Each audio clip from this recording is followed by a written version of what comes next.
Class senior secondary English literature section poetry और poem का नाम है trees. The poet,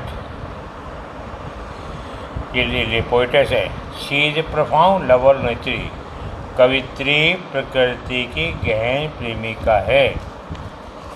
she minutely and keenly observes all aspect of nature. वह प्रकृति के विभिन्न स्वरूपों का बहुत गहनता से निरीक्षण करती है। नेचर पोएट हमेशा माइन्यूटली ऑब्जर्व करते हैं प्रकृति के प्रत्येक स्वरूप और एक्टिविटी का। Every activity and movement in nature creates melody for her.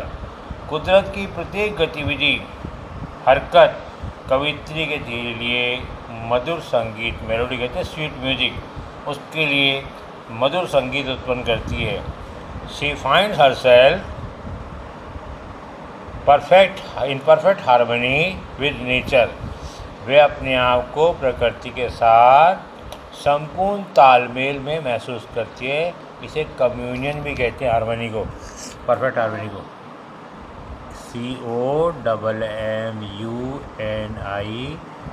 Commune NION। प्रकृति के साथ तालमेल पाती है। शी फाइंड्स, उसको लगता है, peace, solace and relief in the laps of nature. वह प्रकृति की गोद में ही सच्ची शांति, सांत्वना और राहत महसूस करती है। There is a fine use of simile in the first line of the poem. कविता की पहली पंक्ति में शानदार उपमा का प्रयोग किया गया है।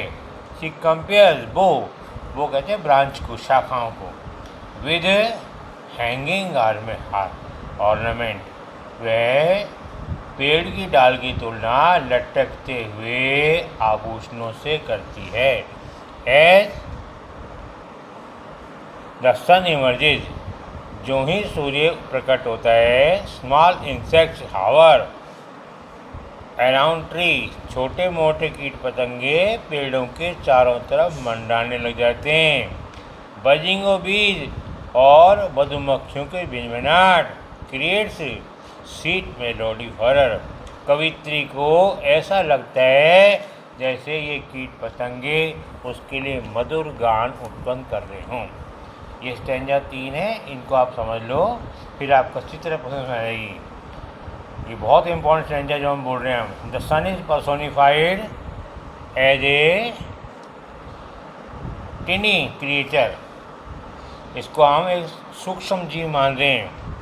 इन इट्स मिनिएचर फॉर्म, अपने लघु रूप में। The sun is personified as a monarch. हम यहाँ सूर्य को एक तानाशाह मान रहे हैं, राजा। The clouds are symbol of his empire और स्टेट। ये बादल सारे उस राजा या तानाशाह की जागीर, साम्राज्य हैं। The sun is enjoying hide and seek game in the company of cloud. ऐसा लग रहा है जैसे सूर्य बादलों की ओट में लुक्का छुपी का खेल कर रहा हो। मर्जी से बाहर आ जाता है बादलों की ओट से और मर्जी से आंशिक रूप से छिप जाता है। Sometimes it conceals himself behind the cloud. कभी कभी ये स्वयं बादलों की ओट में छिपा लेता है। And sometimes emerges partially out of cloud. कभी कभी ये आंशिक रूप से बादलों की ओर से बाहर आता है। It scatter its bright light all around it. चारों तरफ अपने चमकीला प्रकाश फैलाता है। It cooperates in ripening and maturing of fruit. फलों को पकाने में, रसीला बनाने में सूर्य पूरा सहयोग करता है।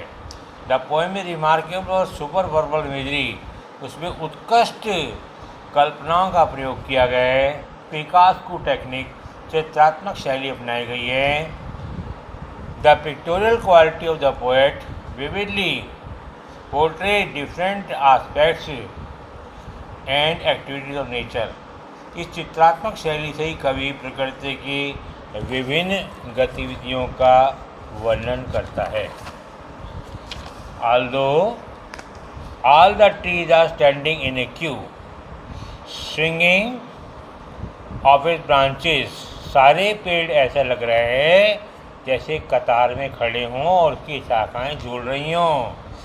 Hymns are and devotional songs fascinate our ear। ऐसे लग रहा है इन पेड़ों की झूमने से, डालों के झूमने से भजन भक्ति गीत पैदा हो रहे हैं जो हमारे कानों को मोहित कर रहे हैं। इट सीम्स, ऐसा लगता है, the hymns and devotional songs are sung by the almighty. ऐसे रहते परम पिता परमेश्वर की याद में ही ये भक्तिपूर्ण भजन गाए जा रहे हों। The sun not only merciful, ये सूर्य न केवल दयावान है बट आल्सो कंपैशनेट, बहुत करुणा में, एंड बेनिवोलेंट, दयालु है। It takes care of all creature, सूर्य सभी कीट पतंगों का ध्यान रखता है। It provide protection and warm, ये संरक्षण और गर्माहट देता है। इवन टू द एविल, दुष्ट प्राणियों को, लाइक स्नेक, सांप जैसे दुष्ट प्राणियों को भी सूर्य मेहरबान है, उसे गर्माहट देता है। स्नेक गेट्स इट्स वर्माथ इन सन, सूर्य में ही वो अपनी गर्माहट प्राप्त करते हैं।